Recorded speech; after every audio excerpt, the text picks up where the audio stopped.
నిజామాబాద్ జిల్లాలోని సిరికొండ మండల కేంద్రంలో ప్రభుత్వ ఆదర్శ పాఠశాలలో బుధవారం రోజున ఇన్ఛార్జి ప్రిన్సిపల్ రంగప్రసాద్ ఆధ్వర్యంలో మాక్ పోలింగ్ కార్యక్రమాన్ని నిర్వహించడం జరిగింది. ఈ కార్యక్రమంలో ముఖ్యమంత్రి పోటీ చేసే అభ్యర్థులు బబ్లు, గౌతమి, యశ్వంత్, ఎడ్యుకేషన్ మినిస్టర్లు నీతుశ్రీ, నిత్యశ్రీ, రాఘవులు పోటీ చేశారు. ఈ సందర్భంగా ఇన్ఛార్జి ప్రిన్సిపల్ గంగాప్రసాద్ మాట్లాడుతూ రాబోయే పార్లమెంటరీ ఎలక్షన్లను దృష్టిలో ఉంచుకొని పిల్లలకు ఎలక్షన్ పట్ల పూర్తి అవగాహన కల్పించే విధంగా ఈ యొక్క మాక్ పోలింగ్ కార్యక్రమం నిర్వహించామని అన్నారు. ఈ కార్యక్రమంలో పాఠశాల సిబ్బంది, విద్యార్థులు తదితరులు పాల్గొన్నారు. పోటీ చేసేటటువంటి ఆరుగురు అభ్యర్థులు, ముగ్గురు మినిస్టర్లు, chief minister, education minister, chief minister.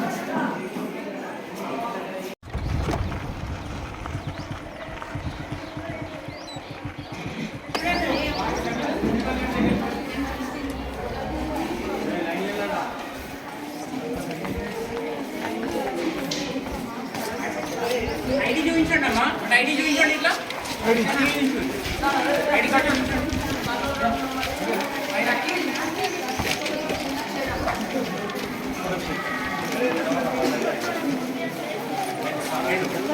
Photo slip and ID.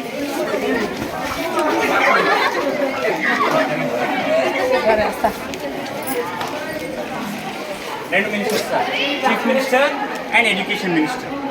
దీనికి ముగ్గురు పోటీ చేస్తున్నారు, దీనికి ముగ్గురు పోటీ చేస్తున్నారు.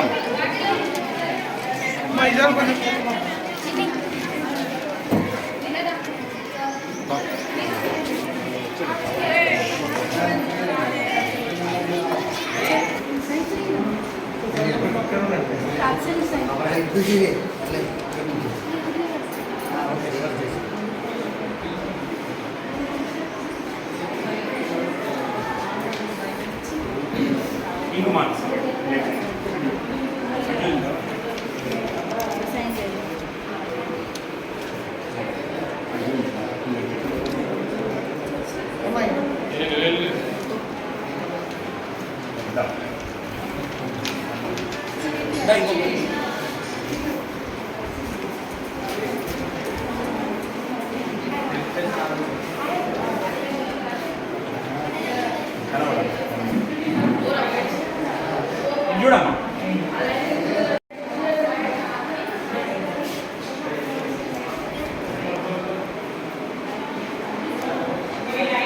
ఓటేస్తున్నట్టు ఓటే.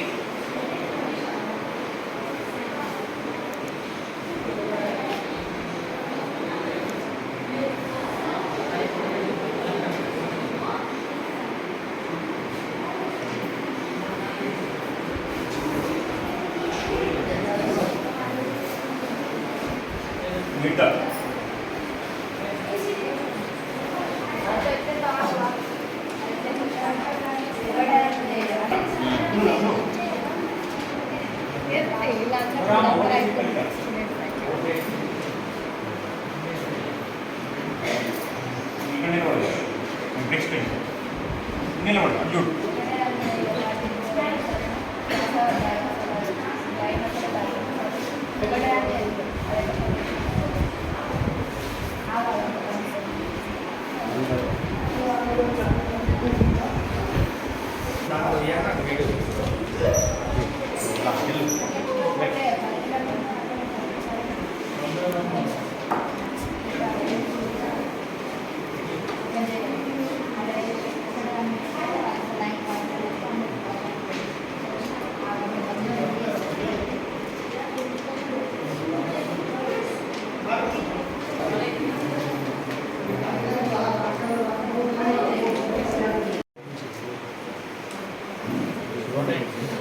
कुछ शांत डायरेक्ट मॉस्ट का होने का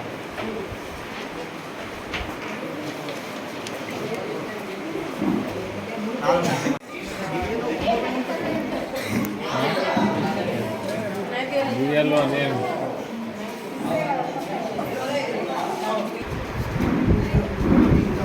लगल ना क्या लगल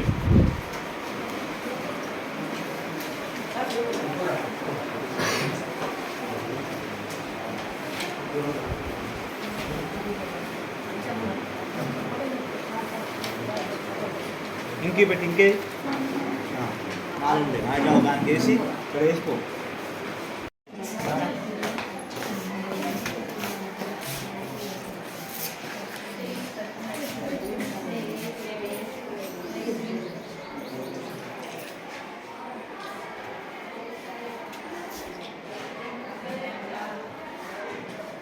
ఇంకేం లేదు. ఈ వాట్సాప్ గ్రూప్ లేదా న్యూస్ ఎప్పుడు చెప్పారు ఇస్తాము.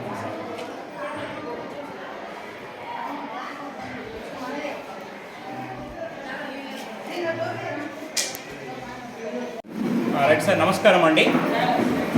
మా పాఠశాల తెలంగాణ స్టేట్ మోడల్ స్కూల్ సిరికొండలో ఈరోజు వచ్చే నెలలో పార్లమెంట్ ఎలక్షన్స్ ఉండడం వలన పిల్లలకు అవగాహన కోసం ఈరోజు మాక్ పోల్ నిర్వహించడం జరుగుతుంది. అందులో భాగంగా పిల్లలకు ఇక్కడ చీఫ్ మినిస్టర్ అని, ఎడ్యుకేషన్ మినిస్టర్ అని 2 పోస్టులు క్రియేట్ చేసి ఒక్కొక్క పోస్టుకు ముగ్గురు చొప్పున కాంపిటీషన్ చేస్తున్నారు. దీనికోసం ఎలక్షన్ నామినేషన్ కూడా ఇవ్వడం జరిగింది. గత 3 రోజుల నుంచి ప్రోగ్రామ్ నడుస్తున్నది. ఈరోజు అందులో భాగంగా చివరి రోజైన ఈరోజు పోలింగ్ రోజు. ఈరోజు అందులో భాగంగా అబ్జర్వేషన్ కోసం ఒక కలెక్టర్ పాత్రను కూడా క్రియేట్ చేశాము. విధులు నిర్వహించేటటువంటి పోలింగ్ ఆఫీసర్స్, ఒక ఎస్కార్ట్గా సిబ్బందిని కూడా ఇందులో నియమించడం జరిగింది. దీని ఆధ్వర్యంలో పిల్లలకు ఒక చక్కని అవగాహన వచ్చి వారి తల్లిదండ్రులకు కూడా ఓటు యొక్క ప్రాధాన్యతను కానీ వాటిని కానీ తెలియజేస్తారు. దీనికోసం విద్యార్థులు ఐడి కార్డు మరియు ఇండబుల్ ఇంకును కూడా పెట్టేసి పూర్తిగా నిజమైన రియల్ ఎలక్షన్స్ ఏ విధంగా ఉంటాయో అలాంటి అట్మాస్ఫియర్ను క్రియేట్ చేసి విద్యార్థులకు అవగాహన కల్పించడం జరిగింది. ధన్యవాదాలు.